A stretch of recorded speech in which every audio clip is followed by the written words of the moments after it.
বাংলাদেশের প্রধান প্রধান জাতীয় দৈনিক পত্রিকার শিরোনাম নিয়ে আমাদের আজকের ভিডিও। আমাদের হাতে রয়েছে দৈনিক প্রথম আলো, দৈনিক বাংলাদেশ প্রতিদিন, দৈনিক কালের কণ্ঠ, দৈনিক ইত্তেফাক, দৈনিক সমকাল, দৈনিক যুগান্তর, দৈনিক কালবেলা, দৈনিক জনকণ্ঠ, দৈনিক মানব জমিন, দৈনিক যায় যায় দিন, দৈনিক নয়া দিগন্ত এবং দৈনিক ভোরের কাগজ। আমরা প্রথমেই আপনাদেরকে দৈনিক প্রথম আলোর প্রধান শিরোনামগুলো দেখাচ্ছি। প্রথম আলোর প্রধান শিরোনাম, শান্তি সম্প্রীতির প্রশ্নে সবাই ঐক্যবদ্ধ, জাতীয় ঐক্যের লক্ষ্যে সংলাপ।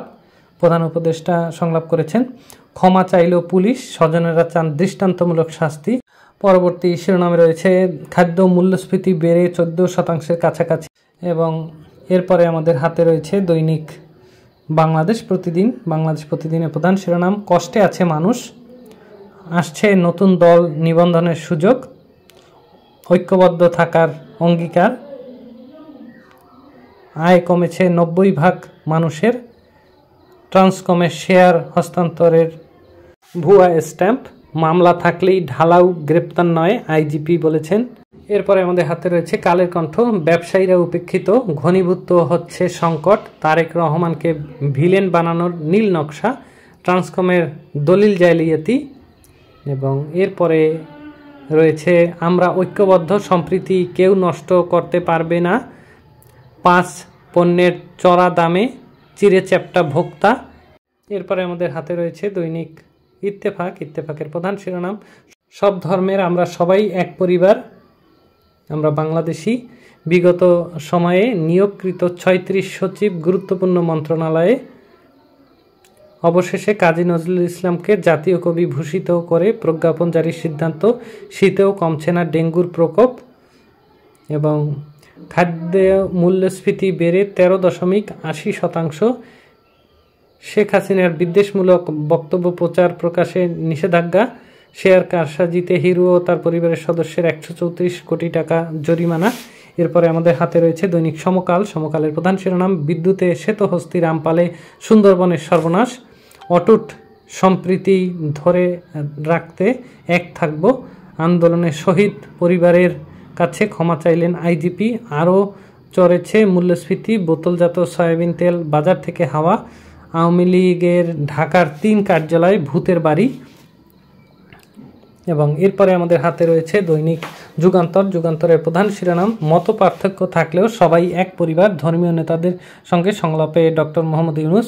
উল্টা স্রোতে মূল্যস্ফীতি, ভরা মৌসুমেও নিত্যপণ্যের দাম চড়া, শেখ হাসিনার বিদ্বেষমূলক বক্তব্য প্রচারের নিষেধাজ্ঞা, হিন্দু বৌদ্ধ খ্রিস্টানদের বিক্ষোভ, প্রশ্নের মুখে 4টি ধারা, দুর্নীতিবাদ চক্র বেপরোয়া। এবং এরপরে আমাদের হাতে রয়েছে দৈনিক কালবেলা। কালবেলার প্রধান শিরোনাম, প্রাথমিকে বাদ যাচ্ছে 7 গদ্য পদ্য, যোগ হচ্ছে 8টি, বাংলাদেশের সাম্প্রদায়িক বিভেদ নেই, মতপার্থক্য থাকলেও আমরা সবাই একই পরিবারের সদস্য, 72 মামলায় আসামি খালাস, নিয়ন্ত্রণহীন পণ্যের বাজার। এরপরে আমাদের হাতে রয়েছে দৈনিক জনকণ্ঠ, বাড়ানো হবে আমদানি, শেখ হাসিনার বিদ্বেষমূলক বক্তব্য প্রচারের নিষেধাজ্ঞা, লুট হওয়া অস্ত্র উদ্ধারে অভিযান জোরদার, আমরা সবাই এক পরিবারের, প্রধান উপদেষ্টা বলেছেন। প্রধান উপদেষ্টার সঙ্গে EU 27 দেশের রাষ্ট্রদূতের বৈঠক 9 ডিসেম্বর। খাদ্যে মূল্যস্ফীতি বেড়ে 13.80%, রেলের 6,500 একর জমি অবৈধ দখলে। আমাদের হাতে এরপরে রয়েছে দৈনিক মানব জমিন। মানব জমিনের প্রধান শিরোনাম, আমরা সবাই এক পরিবার, ধর্মীয় নেতাদের সাথে প্রধান উপদেষ্টার বৈঠক, হাসিনার বিদ্বেষমূলক বক্তব্য প্রচারের নিষেধাজ্ঞা, কম দামের পণ্য শেষ হয়ে যায়, লাইন শেষ হয় না, খাদ্য মূল্যস্ফীতি 14% ছুঁই, মামলায় নাম থাকলেই গ্রেপ্তার নয়, যায় যায় দিন, ফের নাগালের বাইরে, খাদ্যপণ্য মূল্যস্ফীতি বেড়ে 13.80%, জাতীয় কবির রাষ্ট্রীয় স্বীকৃতি পাচ্ছেন কাজী নজরুল, ডেঙ্গুতে আরও 5 মৃত্যু, হাসপাতালে 570 জন, গ্রেপ্তার এড়াতে নানা কৌশল নিয়েছিলেন আসামি চন্দন, গুলি ছুটতে ছুটতে পালিয়ে গেলেন শীর্ষ সন্ত্রাসী সাজ্জাদ।